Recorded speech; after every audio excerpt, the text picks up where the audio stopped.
The great heavyweight champion Muhammad Ali once said, "Don't count the days, make the days count." And if you've ever wondered how and why you should deeply appreciate and value each and every sumptuous moment in life, listen carefully.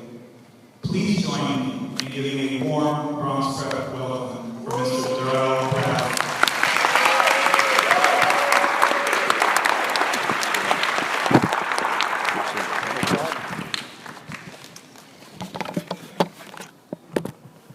Good afternoon. So nice to be up in the boogie down. Let's give it up for Bronx Prep. And I'd like to thank Katie and the staff at Democracy Prep overall for making the mistake of inviting me to come and talk to you today. Hail to all of you trailblazers. I congratulate each and every one of you for making it to this day. A day not promised or given. A day earned through hard work, sweat, and dedication. Be proud of what you have earned and what has been given to you. I want to tell you a story about a little red house in Southwest Baltimore. It was my grandmother's house, and it was once filled with love. Now it is vacant, boarded up in a neighborhood that feels as sick as it does dangerous. This little red house is one you don't know. It is unimportant to you, but it remains deeply important to me, both for what happened there and for where it is. This little red house is the one I grew up in. I spent most of my young years there. I threw a lacrosse ball at its side across a narrow alley. The thud of the ball made the brick of the whole building vibrate. I slept there. I did my homework there. Homework from the St. Paul's School for Boys, which I attended by chance and by charity. In a blue chair in that living room. When I graduated from high school, my whole family came to see me off to college in faraway New Hampshire in the fall. None of this will matter to you. But there is one thing about this house that may matter, and that is its location. Equidistant between a corner where a young black boy named Freddie Gray had his last altercation with the police, one that left him dead and with his neck broken. And another corner, this one at North and Pennsylvania Avenues, where the Baltimore uprising was christened in fire on national television. It was a corner I'd spent much of my life on because I was always catching buses to other places to get my education from there. An education that made it possible for me to be here with you today, which is to say, for all of us to be together, alive, and in this special moment. I am a writer, and I love words. And there is one word in particular I want to talk to you about today. And that word is precious. An adjective whose definition means of great value, not to be wasted or treated carelessly. Some of its synonyms include costly, expensive, invaluable, and priceless.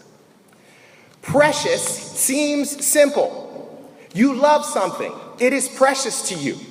Precious is beautiful. Precious overwhelms. It creates an outpouring of emotion. It feels limitless. It feels special. But what actually makes something precious is neither love nor, importantly, abundance. What makes something precious is that it is scarce, which is defined as insufficient for the demand, scant, or in short supply. Which is to say, it's not how much there is of something, but how little there is that makes it precious. This is a great trick that Precious plays on us all. When you consider this, know there are three things you should hold precious, and that though you may think they are abundant, they are scarce. Like water in a desert, you must make the most of all of it you have or all of it that you find. And the first of these things is opportunity. Opportunity is precious. Opportunity is scarce, but it is the best tool to help you shape your own future. And in thinking of opportunity, you have to remember it is a sword that cuts both ways. It has two edges, and a chance to not do something can be as important as a chance to actually do something. Weigh all of your opportunities carefully and with this duality in mind. I think of my own childhood as a battle between two kinds of opportunity. One where I would unleash my rage and frustration on the world, and one where I would battle to keep it in check because I hoped the future would somehow be different. Your world is different than mine. It is wired everywhere. It is seamless. It is instant, but it is not without many of the same issues I faced. Race and the tension around it. Money and what it's like to have it or not have it. Danger, whether overt or subtle. These things remain, and they are all poison or destroy your opportunity. I remember sitting with my mother and my college advisor in the spring of 1992, way back into the day. I had gotten into one of the country's best colleges, but I could not understand how we would ever pay for it. When I was not at the little red house with my grandmother, my mom, my brother, and I lived in a small apartment with a tiny bit of money. My advisor said to me, "Darrell, financial aid is there to make college possible, not affordable or easy." Like Robert Frost mentioned earlier today, there were two roads that diverged when I was presented with that opportunity. And I took the harder one, which was also the more expensive. And it made this future and all the days that have happened from then until now possible. I say this to say to you that sometimes the best opportunity, not just in your learning, but in your life, is also the most painful or difficult. Oftentimes, it will be the most expensive or time-consuming. It may also be the least glorious or fulfilling until the day it is both glorious and fulfilling. And above all, remember and assume opportunity will be scarce, which is to say there will be few opportunities for you to change your life and the world for the better, while the instances where you can change it for the worse will be numerous. Approach every opportunity in your life like it will either be the last one you will have, or it will be completely necessary for you to get the next one. Opportunity is precious. It is necessary, but it is scarce. Grab hold of it whenever you can. And the second of these things is life. Life is precious. When I look at all of you graduates, I can only think one thing, that I was 18 years old yesterday. I mean, you think the same thing too, right? In truth, the earth has circled the sun 24 more times since then. And now half of my life is gone, used up. It seems trite, but it all happened in the blink of an eye. Ask your parents, ask your teachers. They know this too. In my life, I've woken up thousands of times and slept the same number -1. I've traveled the country. I played lacrosse in Japan. I rode a bike across New York City on a freezing day with pounding rain. I've written about things that I care about and fought over beneath the eyes of millions. I've laughed, I've cried, I've loved. I've been anxious and afraid, broke and had money in the bank. I've been healthy and I've been hurt. If these were the important moments, they are also the sad ones because there are too few of them. I know that now because when you are young, you do not treat life like it is precious. You think it is abundant and not scarce. And because you think you have an unlimited amount of it, you often don't use it or live it to its fullest. Life is a work in progress. It is hot metal being forged on an anvil by a hammer called experience, swung by an arm called time. And just like metal, it must be kept hot, and it must be shaped constantly for it to take its truest and best form. If metal cools too much, it cannot be shaped. If the pounding of the hammer is not constant, the metal remains impure. If the anvil does not resist, nothing can be made at all. Graduates, you are that metal.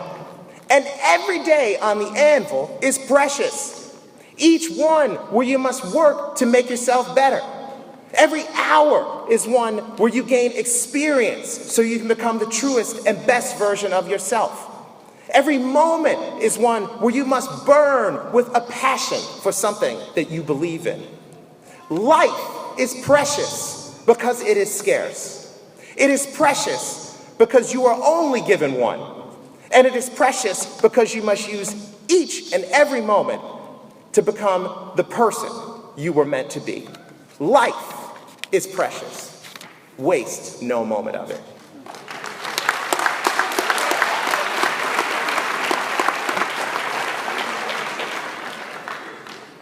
And the last of these things is the future. The future, your future, is precious. The now is here for all of you. It is real, it is tangible, it is today. But today has already been done. The sun has risen, it will set soon. It is tomorrow you must prepare to shape.